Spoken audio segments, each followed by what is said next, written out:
My fiancée cheated with the wedding planner, leading me to call off the wedding and kick her out. I never imagined that the woman I was about to marry could betray me in such a profound way. I had always believed that our relationship was built on trust, honesty, and love. We were planning a dream wedding, something I had pictured for years. But as the big day approached, everything started to unravel. It was during the final stages of our wedding planning when I noticed something odd, small details that didn't add up, a strange tension in the air. But I had no idea how deep the betrayal ran. Then, one evening, everything changed. A single piece of information shattered the illusion of my perfect life. It was a revelation I could never have prepared for. My fiancée, the woman I was ready to spend the rest of my life with, had been cheating on me with the very person we trusted to help us plan our future, our wedding planner. The truth hit me like a ton of bricks. I could feel the weight of it suffocating me.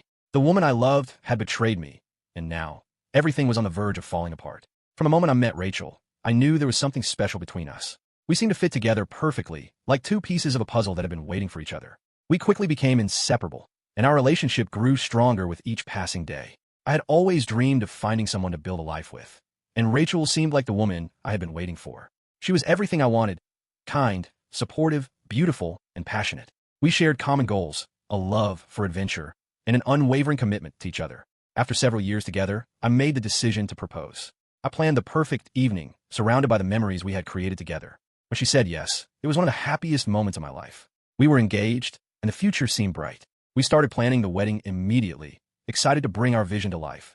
As any couple would, we began diving into the details. We made decisions on venues, guest lists, the color scheme, and everything that came with preparing for the big day. Despite the excitement, we knew there was a lot to organize, and Rachel wanted everything to be perfect. I suggested hiring a wedding planner to help take some of the stress off our shoulders, and that's when Greg entered our lives. Greg was everything we were looking for in a wedding planner. He was experienced, well-spoken, and seemed to understand our vision for the wedding instantly. Rachel and I were both impressed with his professionalism. We hired him without a second thought, and things seemed to fall into place. For the first few months, he was nothing but helpful, offering suggestions, taking charge of the details, and making the whole process feel manageable. However, it wasn't long before I began to notice subtle changes in Rachel's behavior. At first, I didn't think much of it. After all, planning a wedding can be stressful, and I figured the pressure was getting to her. But as time went on, I couldn't help but feel like something was off. Rachel started acting more distant. She was often on her phone, texting or making phone calls at odd times, especially when Greg was around. When I asked about it, she would just tell me it was work or wedding related. I believed her because I trusted her, but there was a nagging feeling in the back of my mind that I couldn't shake. The way she smiled when talking to Greg, the way her voice softened when she spoke to him, it all felt too familiar. It wasn't like their interactions were overtly flirtatious, but there was an underlying chemistry that I couldn't ignore. I began to feel like an outsider in a situation that should have been bringing us closer together. Our relationship had always been stable. Rachel and I were like best friends who happened to be in love. We were comfortable with each other, and we had built a life that we were both proud of. We traveled together, shared dreams, and supported one another through thick and thin. There was a level of trust that I never questioned. But as the wedding day drew closer, something shifted in Rachel. She started pulling away from me, becoming more focused on the wedding details than on us. I tried to tell myself that it was just pre-wedding nerves or stress, but the changes in her behavior were too noticeable to ignore. At first, Rachel would cancel plans we had made, giving me excuses like needing to meet with Greg about last-minute wedding arrangements. It seemed harmless at first, but I started feeling left out. When I asked her to spend time with me, she would often brush me off with an excuse, saying that she needed to focus on the wedding. There was always something more important to tend to. I wanted to be understanding, to be the supportive fiancé she needed during this busy time. But with each passing day, I felt more like an afterthought in our own relationship. I couldn't ignore it anymore. I began to notice how much time she was spending with Greg. He would call her late into the evening, asking her to review details or make decisions on behalf of the wedding. She was always so eager to talk to him, always smiling and laughing when he called. The more I watched, the more I began to feel like I was no longer the center of her world. One night, I made an excuse to stay up late, pretended to work on something while secretly watching Rachel's phone. That was when I saw it, a message notification from Facebook that changed everything. It was from a friend of mine, someone I hadn't spoken to in months. The message read, "I think you need to know the truth about Greg and Rachel." I froze, my heart racing. I opened the message and was hit with the gut-wrenching realization that my worst fears had come true. Rachel had been having an affair with Greg for months. The details of their secret relationship unfolded before my eyes. They had been meeting behind my back, sharing stolen moments of passion, while I had been completely oblivious to the betrayal. My world came crashing down in an instant. I felt sick to my stomach as I read the message, the pain of betrayal coursing through me. I didn't know what to do next, but I knew one thing for sure. Everything was about to change. The night after I received the message, I could not sleep. Every time I closed my eyes, I saw the word from that Facebook notification replaying over and over in my mind. The realization was overwhelming. My heart ached for the woman I thought I knew, the woman I had planned to spend the rest of my life with. How could you betray me like this? How long had it been going on? I felt nauseous at the thought of her and Greg sneaking around behind my back. I sat on the edge of the bed, staring at my phone, unsure of what to do. The urge to confront Rachel was unbearable. I wanted to ask her directly about the affair, but a part of me didn't want to hear the truth. I was terrified that hearing it from her would make everything feel even worse. The doubt in my mind, however, was too strong. I had to know. I needed answers. At that moment, I decided that I could no longer let this situation continue. I needed proof, something undeniable that would show Rachel's betrayal in full light. If I was going to confront her, I needed to be prepared. The truth had to come out, no matter how painful it would be. I began to think back to all the moments that fell off, all the subtle signs I had ignored. There were plenty of times when Rachel seemed distracted or distant, but I never thought it could be anything serious. When she started spending so much time with Greg, I thought it was just about the wedding planning. I never imagined that something deeper was happening between them. But now, I realized how blind I'd been. How could I have not noticed? Had I been so wrapped up in my own world that I didn't see the cracks forming in our relationship? I spent the next day doing something I never thought I would, looking through Rachel's things. I hated the idea of invading her privacy, but I had to know. I sifted through her bag, finding nothing out of the ordinary. Her phone, however, was a different story. I had always respected her privacy, but the desperation to uncover the truth outweighed my morals. I unlocked her phone, scrolling through the messages. My fingers trembled as I saw message after message between her and Greg, the words echoing in my head like daggers. The messages were intimate, filled with playful teasing and hints at secret meetings. My stomach churned with every line I read. It was clear from their conversations that their affair had been going on for months. They had exchanged photos, plans, and sweet words, things that should have been between us. Rachel had been hiding this entire time, sneaking around while I was none the wiser. The betrayal cut so deep, I felt like I'd been punched in the chest. I couldn't stop reading. I saw one message that made me pause. I love you. I never wanted to hurt him, but I can't stop what we have. I hope he never finds out. The words felt like a slap across my face. I thought back to everything I had done for her, all the times I had supported her, and all the moments I'd cherished with her. How could she do this to me? The trust one had in her had been shattered completely. Every ounce of love I once had felt tainted, replaced by anger, pain, and betrayal. I wanted to confront Rachel right then, but I knew I had to wait. I had to plan this carefully. I had to confront her in a way that would make it impossible for her to deny her actions. I couldn't just let her walk away from this without facing the consequences. I needed her to understand the gravity of what she had done. I needed her to feel the full weight of the betrayal she had committed. The next few days were a blur. I pretended nothing was wrong, going through the motions of our daily life together. But inside, I was dying. I could hardly look at her without seeing the images of her and Greg in my mind. I could hear the voice messages, the sweet words they had shared. Every laugh she gave, every smile, felt like a reminder of how she had lied to me for months. I started to plan the confrontation. I had all the evidence I needed, but I wanted to make sure I did this the right way. I didn't want to give her any chance to lie or deflect. I needed to be calm and composed, even though inside I was shaking with rage. I had no idea how she would react, but I knew it was time for the truth to come out. I scheduled a dinner, just the two of us. I chose a quiet spot, where we wouldn't be interrupted. When I sat down across from her, everything felt heavy. I could see that she was nervous, probably because she sensed something was off, but I didn't say a word. I just watched her, waiting for the right moment to ask the question that had been eating away at me. After a few minutes of awkward silence, Rachel finally spoke. "You've been so distant lately," she said softly. "Is everything okay?" I looked at her, forcing myself to stay calm. "No, Rachel, everything is not okay," I said, my voice steady. "I know about the affair. I know everything." Her face went pale. For a moment, she said nothing. Then, her eyes filled with panic. "What are you talking about?" she asked, trying to hide her fear. But the guilt in her eyes told me everything I needed to know. She knew she was caught. I slid the phone across the table, showing her the messages. "Don't try to deny it," I said, my voice low and steady. "You've been cheating on me with Greg for months. You've been lying to me, betraying me." Rachel's face went from shock to guilt. She tried to speak, but the words failed her. She opened her mouth several times, but no sound came out. The truth was undeniable, and she knew it. The silence between us was unbearable. Rachel's face flushed a deep shade of red, a mixture of guilt and disbelief. Her eyes darted from the phone to my face, as if trying to come up with some explanation that would somehow undo the damage. But there was nothing. The evidence was right there, staring us both in the face. Finally, she spoke, her voice trembling. "I never meant for this to happen," she said softly, but I could hear the desperation in her voice. It just happened, and I couldn't stop it. Couldn't stop it? I repeated, the disbelief in my voice clear. "You couldn't stop lying to me? Hiding this from me?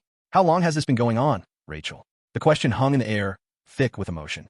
She hesitated, her eyes flickering down to the table. "It started 6 months ago," she admitted, almost in a whisper. 6 months. 6 months of deceit, 6 months of betrayal, and I had been completely oblivious to it all. My mind raced. I thought about the vacations we had taken together, the intimate moments we had shared, the life we were supposed to be building. How had she looked at me, smiled at me, and lied to me for all that time? I could feel the anger building in me, but I forced myself to remain composed. I looked at Rachel, who now appeared to be on the verge of tears. And Greg? I asked, the name feeling foreign on my lips.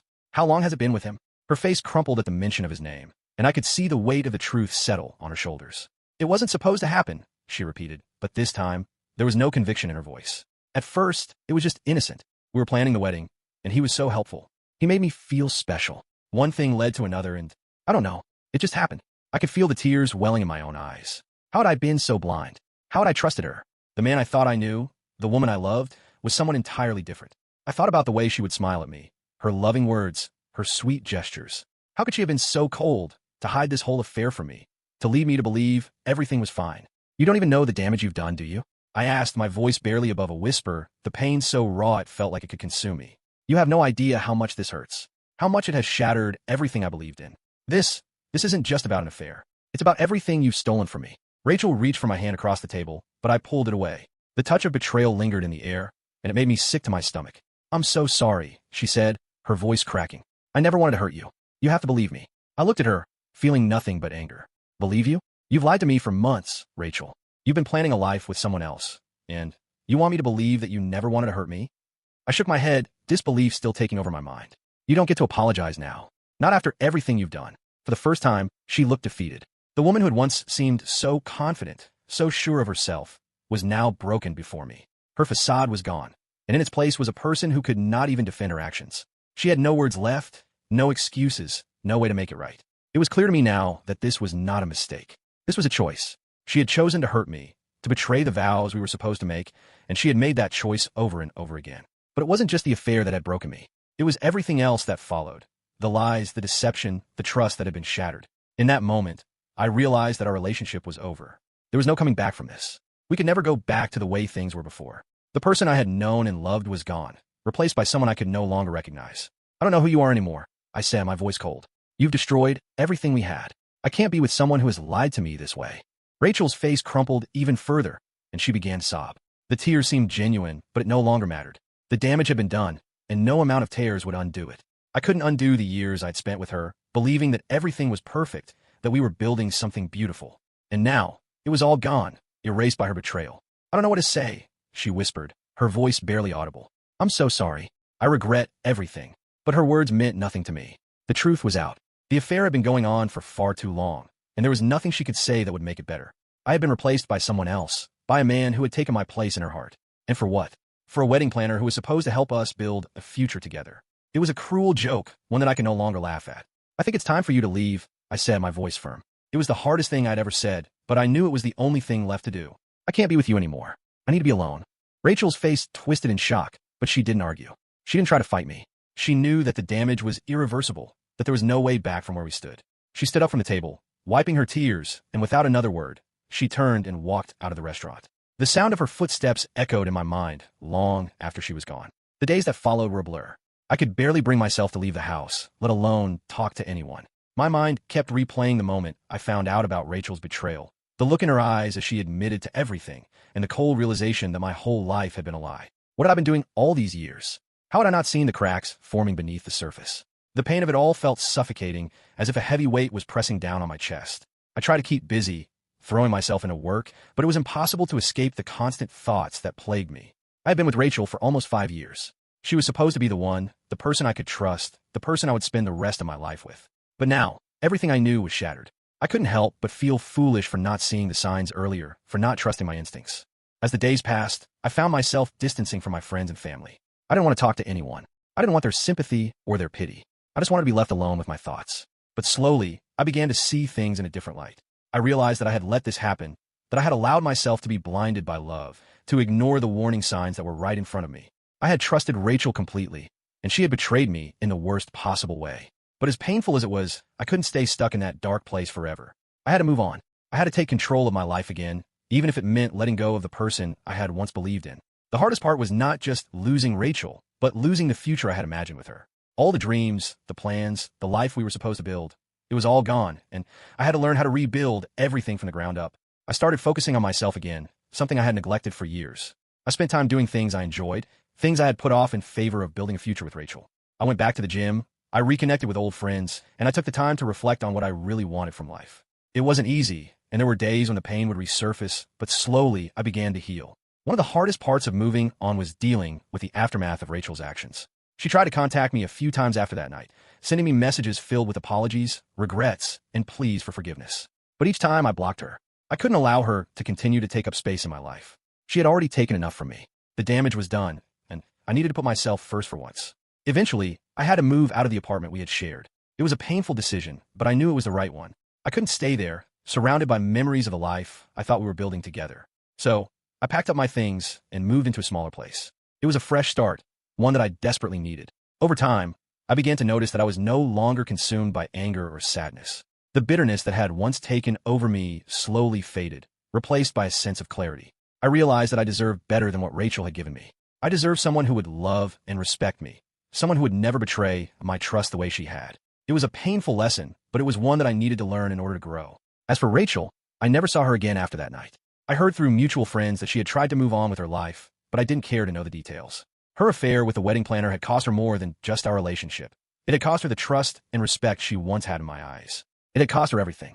I realized that while she had moved on, I was the one who had truly gained freedom. In the end, I learned that sometimes the hardest decisions are the ones that lead to the most growth. It wasn't easy to walk away from someone I'd loved for so long, but in doing so, I found a sense of peace. I found the strength to move forward and build a better future for myself. I realized that I was not defined by the betrayal I had experienced, but by how I chose to rise above it. Looking back, I could see how far I'd come. The pain still lingered, but it no longer controlled me. I had healed, and I had learned the value of self-respect and self-love. The scars would always be there, but they no longer had the power to hold me back. I had taken back control of my life, and that was the most empowering feeling of all. And so, I moved forward one step at a time, learning to trust again, but most importantly, learning to trust myself. It took time, pain, and self-reflection, but I eventually came to terms with everything that had happened. The journey of healing was long, but necessary, and I am grateful for the person I am becoming, the person who learned to trust again, this time myself first. I've learned that life can take unexpected turns, and sometimes things fall apart to make way for something better. My future is no longer defined by Rachel or the betrayal I experienced. I now know that I'm stronger than I ever realized. If you're going through something similar or have faced betrayal, I want you to remember that healing is possible, and you are worthy of love and respect. Don't let anyone make you feel less than that. If you enjoyed this story or found it relatable, make sure to like the video, subscribe to the channel, and press the bell icon so you never miss a story like this.